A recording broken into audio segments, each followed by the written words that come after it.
ഇന്നത്തെ കാലത്ത് ഒരു ബിസിനസ് പ്രൊമോട്ട് ചെയ്യാൻ വൺ ഓഫ് ദ ബെസ്റ്റ് സ്ട്രാറ്റജിയാണ് ഇൻഫ്ലുവൻസേഴ്സിനെ ഉപയോഗിക്കുക എന്ന് പറയുന്നത്. പക്ഷേ ഇൻഫ്ലുവൻസറെ ചൂസ് ചെയ്യുന്ന സമയത്ത് ആരെങ്കിലും ഉപയോഗിച്ചിട്ട് ഒരു ഇൻഫ്ലുവൻസർ ഉണ്ട്, അയാൾക്ക് മില്യൺസ് ഓഫ് ഫോളോവേഴ്സ് ഉണ്ട് വിചാരിച്ചിട്ട് അയാൾ ഉപയോഗിച്ച് എന്റെ ബിസിനസ് ബ്രാൻഡ് ചെയ്യാന്ന് വെച്ചാൽ it may not be a best strategy. We'll have to choose the right influencer. We have a customer, they are selling health care products. ഈ ബേറർ എന്ന ബ്രാൻഡ് അവരുടെ പ്രൊഡക്റ്റ് ബ്ലഡ് പ്രഷർ മോണിറ്റർ, ആ BP monitor promote ചെയ്യാൻ തീരുമാനിച്ചു. അവർ ഇൻഫ്ലുവൻസറെ choose ചെയ്യുന്ന എന്നോട് approach ചെയ്യുമ്പോൾ ഞാൻ പറഞ്ഞു, you should choose A influencer who do some influential activity related to healthcare. അവർക്ക് ഒരു പക്ഷേ 1 million 2 million ഫോളോവേഴ്സ് ഉള്ളൂ എന്ന് വിചാരിച്ചു. വേറെ ഇൻഫ്ലുവൻസർ ഉണ്ട്, അയാൾക്ക് 10 million ഫോളോവേഴ്സ് ഉണ്ട്.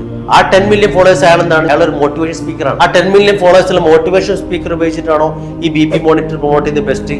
അതല്ലെങ്കിൽ ഹെൽത്ത് കെയർ മേഖലയിലുള്ള 2 to 5 million ഫോളോവേഴ്സിലെ ഒരു ഇൻഫ്ലുവൻസർ ഉപയോഗിക്കുന്നതാണ് ഏറ്റവും ബെസ്റ്റ്? ഇവിടെ ഹെൽത്ത് കെയർ ആണ്. കാരണം എന്താണ്, നമ്മൾ അൾട്ടിമേറ്റ്ലി ഇത് ഉപയോഗിക്കുന്നത് നമ്മുടെ പ്രൊഡക്റ്റിന്റെ സെയിൽസിനാണ്. നമുക്ക് ഉപയോഗിക്കാം ബേസ്ഡ് ഓൺ അവർ സ്ട്രാറ്റജി.